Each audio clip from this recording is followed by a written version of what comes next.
নমস্কার বন্ধুরা, নন্দিনী সিম্পল কুকে আপনাদের সবাইকে জানাচ্ছি স্বাগত। সামনে আছে বড়দিন। বড়দিনে বাড়িতেই তৈরি করে নিতে পারেন এ ধরনের নরম তুলতুলে কেক শুধুমাত্র 1 কাপ আটা দিয়ে। আর কোনো রকম ময়দা বা ডিম ছাড়াই কেকটি তৈরি হবে। আজকের কেকের পুরো ভিডিওটা দেখার অনুরোধ রইল বন্ধুরা। যদি ভালো লাগে একটা লাইক করার অনুরোধ রইল। তাহলে চলুন আর দেরি না করে রেসিপিটি দেখে নেওয়া যাক।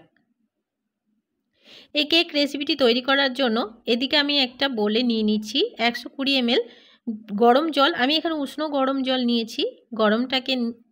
গরম যেন খুব না থাকে, উষ্ণ গরম থাকে।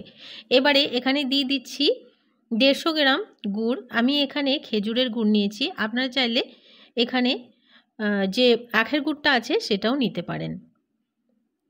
এবারে খুব ভালো করে একটু মিশিয়ে নিচ্ছি, যেন গুড়ের যে ডেলাগুলো বেঁধে রয়েছে সেগুলো খুব ভালোভাবে একদমই জলের সাথে মিক্স হয়ে যায়।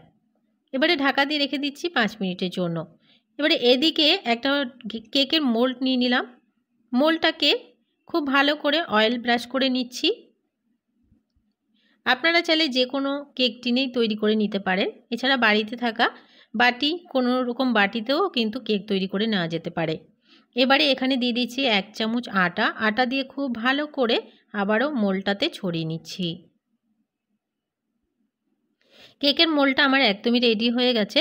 এবারে যে গুড়টা আমরা ভিজিয়ে রেখেছিলাম, গুড়টা একদমই জলের সাথে মিশে গেছে। এবারে সেঁকে নিচ্ছি। গুড়ের মধ্যে যদি কোনো রকম ময়লা থাকে সেগুলো যেন সরে যায়।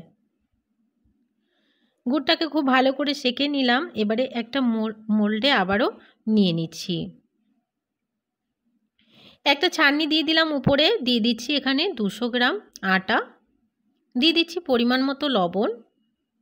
দিয়ে দিচ্ছি 1 চামচ বেকিং পাউডার।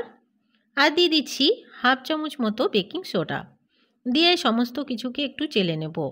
এভাবে করে একটু নিলে পরে খুব ভালোভাবে কিন্তু সমস্ত কিছু মিক্স হয়ে যায়। এবারে একটা হ্যান্ড হুইস্কের সাহায্যে প্রথমে একটু মিশিয়ে নিচ্ছি। খুব ভালো করে একদিকে ঘুরিয়ে ঘুরিয়ে খুব ভালো করে মিশিয়ে নিলাম। আটা দিয়ে কেক তৈরি করলে কিন্তু খুব ভালোভাবে ফেটাতে হবে, না হলে কিন্তু কেক ফুলবে না।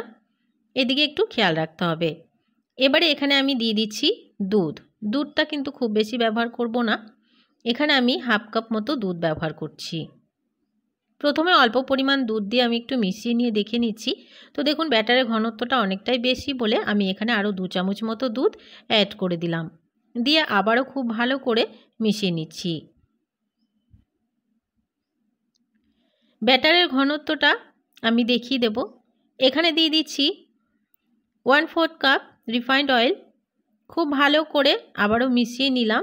আর দিয়ে দিচ্ছি 1 চামচ ভ্যানিলা এসেন্স। দিয়ে এবারে কিছুক্ষণ একটু ফেটিয়ে নেব। আর দিয়ে দিচ্ছি টুটি ফুটি। টুটি ফুটিটাকে আমি আগে থেকেই আটা মেখে রেখেছিলাম। দিয়ে খুব ভালো করে কিছুক্ষণ একটু ফেটিয়ে নিচ্ছি। এবারে দেখতেই পাচ্ছেন যে ব্যাটারের ঘনত্বটা ঠিক কতটা রাখতে হবে। ব্যাটারের ঘনত্বটা যেন এরকম থাকে, কোনো রকমে পাতলা না হয়। ব্যাটারটাকে আর রেস্টে রাখার প্রয়োজন নেই। এদিকে একটা মোল্ডে আমি সমস্ত ব্যাটারটাকে নিয়ে একটু ট্যাপ করে নিচ্ছি। এবারে এদিকে একটা কড়াই বসিয়ে দিয়েছিলাম। কড়াইতে আমি লবণ আর একটা স্ট্যান্ড বসিয়ে ফ্রি হিট হওয়ার জন্য রেখে দিয়েছিলাম। যখনই হালকা গরম হয়ে যাবে তখনই কিন্তু মোল্ডটাকে বসিয়ে দিতে হবে। কেকের মোল্ডটাকে বসিয়ে দিয়ে ঢাকা দিয়ে আমি রেখে দিচ্ছি। 5 মিনিট পরে একটু ঢাকাটা সরিয়ে আমি এখানে কিছু টুটি ফুটি দিয়ে দেবো উপর দিয়ে, যেন কেকটা আমাদের বেক হয়ে গেলে দেখতে খুব সুন্দর লাগে। তো আমি 5 মিনিট পরে একটু ঢাকাটা সরিয়ে ওপরে কিছু টুটি ফুটি দিয়ে দিচ্ছি। আপনারা যে কোনো আপনাদের পছন্দ মতন বাদাম যে কোনো কিছু দিয়ে, কিশমিশ এছাড়াও চেরি ফল দিয়েও কিন্তু সাজিয়ে নিতে পারেন। এবারে ঢাকা দিয়ে প্রায় 45 মিনিট মতন কেকটাকে বেক হতে দিতে হবে। পুরোপুরি 45 মিনিট পরে আমি দেখে নিচ্ছি। তো দেখুন কেকটা খুব সুন্দরভাবে বেক হয়ে গেছে। আমি এবারে একটা ছুরির সাহায্যে একটু চেক করে নেব। হাতেও কিন্তু একদমই লেগে যাচ্ছে না কেকটা। একটা ছুরি দিয়ে আমি একটু মাঝখানটাতে দেখে নিচ্ছি। তো দেখুন খুব সুন্দরভাবে বেক হয়ে গেছে, একদমই কিন্তু ছুরিতে লেগে যায়নি। এবারে এখানেই রেখে দিচ্ছি 5 মিনিট। 5 মিনিট মতন রেখে দেওয়ার পরে পুরোপুরি ঠান্ডা হয়ে গেছে কেকটা। এবার আমি ডিমোল্ড করে নিচ্ছি। চারিদিক থেকে একটু ছুরি দিয়ে কেটে নেব। কেটে নিয়েই একটা প্লেটের মধ্যে আমি কেকটাকে বের করে নিচ্ছি। দেখুন খুব সুন্দরভাবে কিন্তু কেকটা বেরিয়ে এসছে আর খুব সুন্দর একটা কালারও চলে এসছে কেকে, দেখে বুঝতেই পারছেন। কেকটা ভীষণ সফট হয়, খেতে হয় দুর্দান্ত টেস্ট। আটার কেক এভাবে বানিয়ে দেখতে পারেন, ভীষণ হেলদি হয়।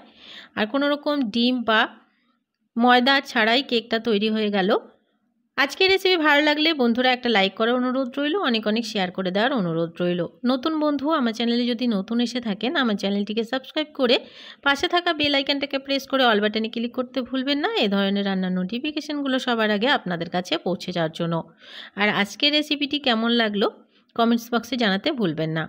কতটা সফট রেসিপি তৈরি হয়েছে, কেকটা তৈরি হয়েছে আপনারা দেখে বুঝতেই পারছেন বন্ধুরা।